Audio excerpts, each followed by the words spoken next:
The Persians were now harried on all fronts, with lances stabbing at their own and their horses' faces, constant pressure from the Macedonian cavalry, and great damage done by the light troops intermingled with the cavalry, and they began to give way, first at the point where Alexander was at the forefront of the action. When their center had collapsed, the cavalry wings on either side were also broken, and there ensued a massive rout.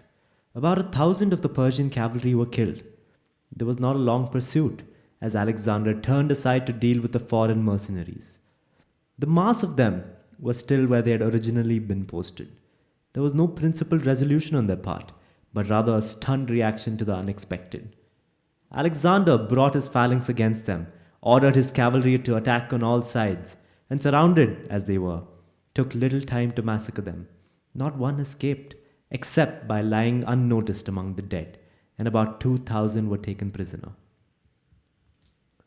The Persian commanders killed were Nephates, Petanes, Spithridates, the satrap of Lydia, Mithrobuzanes, the governor of Cappadocia, Mithridates, the son-in-law of Darius, Arbupales, son of Darius, who was son of Artaxerxes, Pharnaces, the brother of Darius' wife, and Omares, the commander of the mercenaries. Arsaces fled from the battle to Phrygia, where it is said that he committed suicide, aware that the Persians blamed him for their disastrous strategy at the time.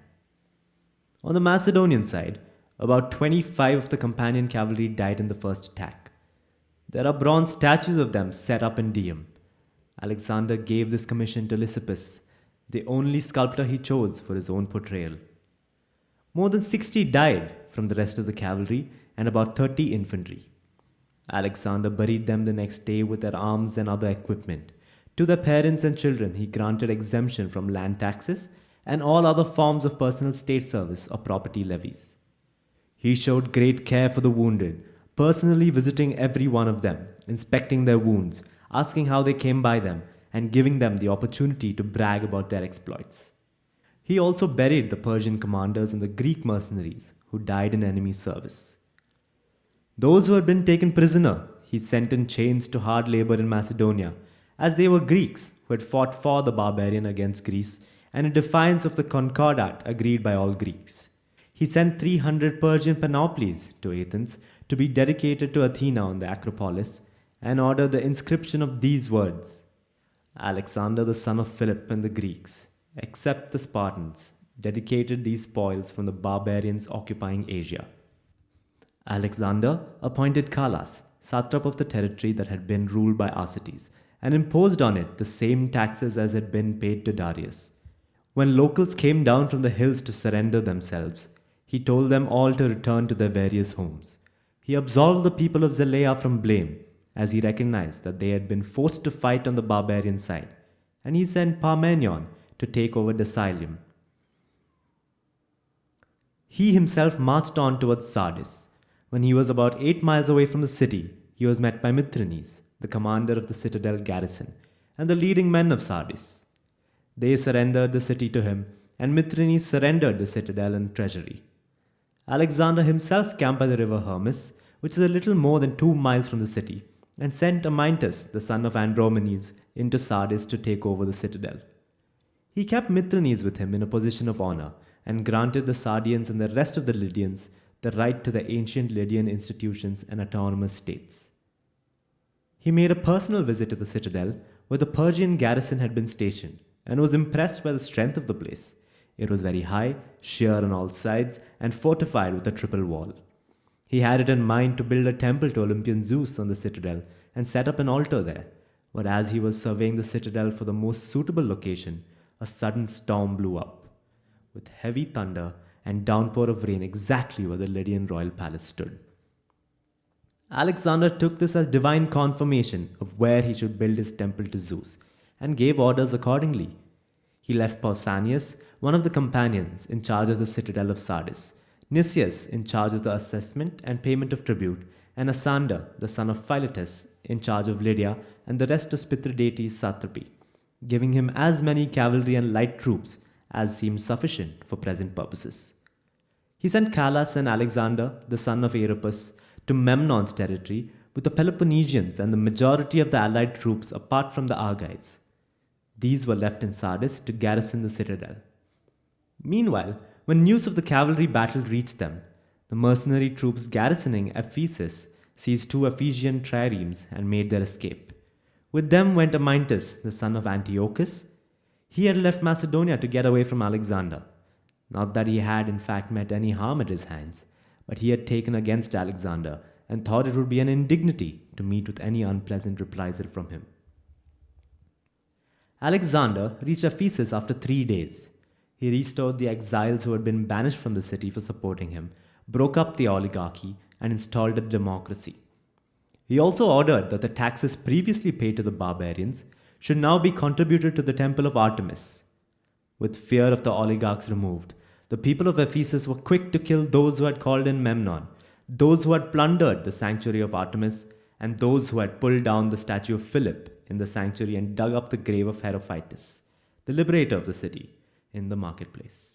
Searphax, his son Pelagon, and the sons of Searphax's brothers were dragged out of the sanctuary and stoned, but Alexander prevented any further inquisition and vengeance, knowing that if given license to do so, along with the guilty, the people would kill innocent men out of personal enmity or designs on their property. No other action won Alexander as much credit as his handling of Ephesus at this time.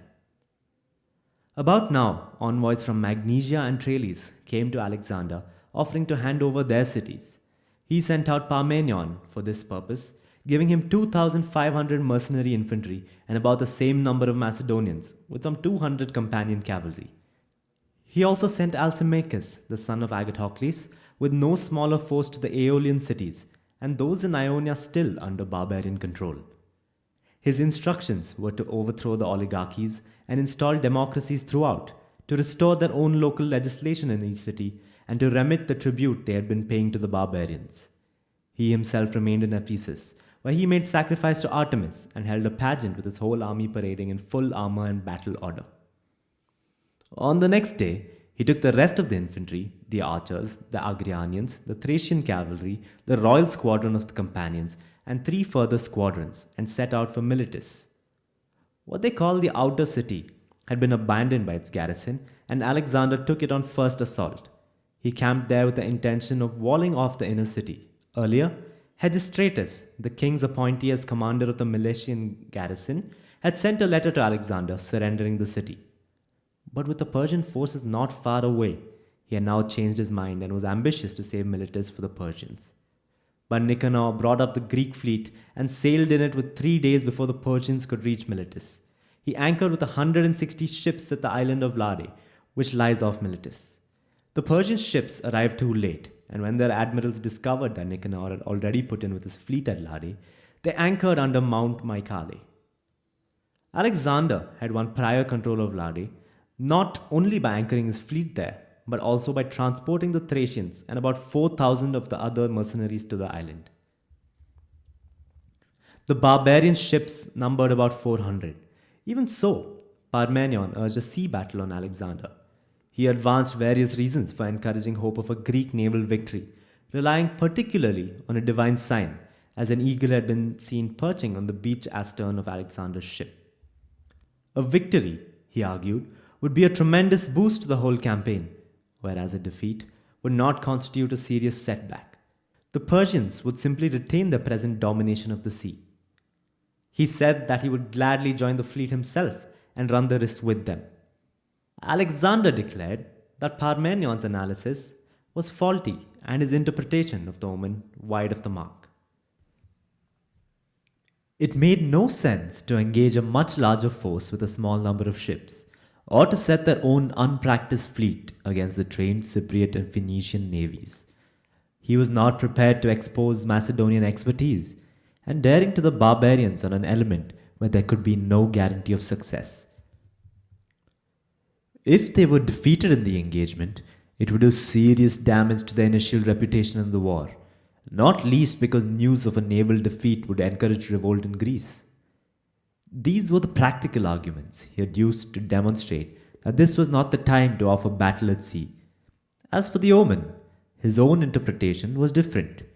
The eagle was indeed a sign in his favor, but the fact that it was seen perching on land suggested to him that it meant he would defeat the Persian fleet from the land.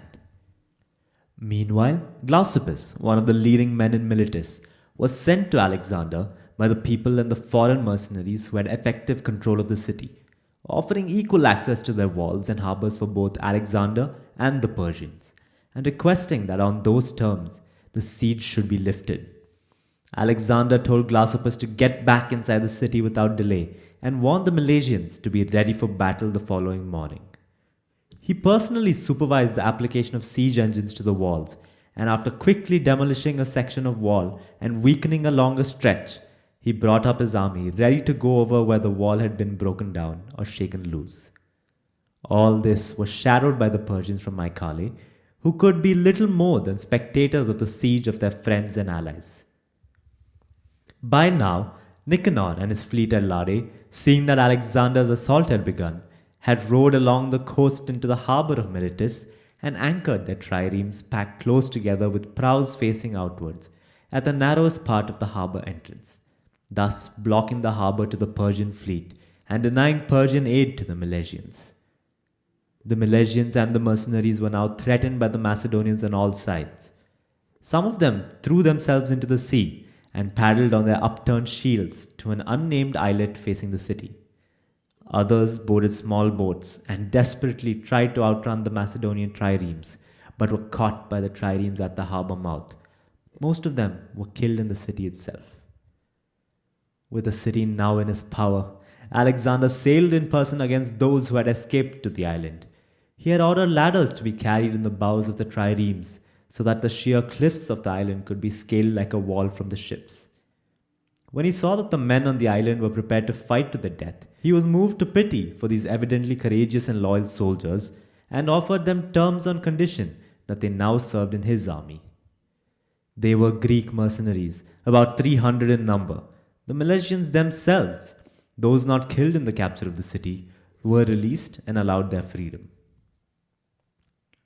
The barbarians based in Mycale would sail up to the Greek fleet in the daytime, hoping to provoke them into battle. Their anchorage overnight in Mycale was not comfortable, as they had to go some considerable distance to get their water supplies from the mouths of the river Meander. While still blockading the harbour of Miletus with his ships so the barbarians could not force an entrance, Alexander sent Philotas to Mycale with the cavalry and 3 brigades of infantry, with instructions to prevent the Persians leaving their ships.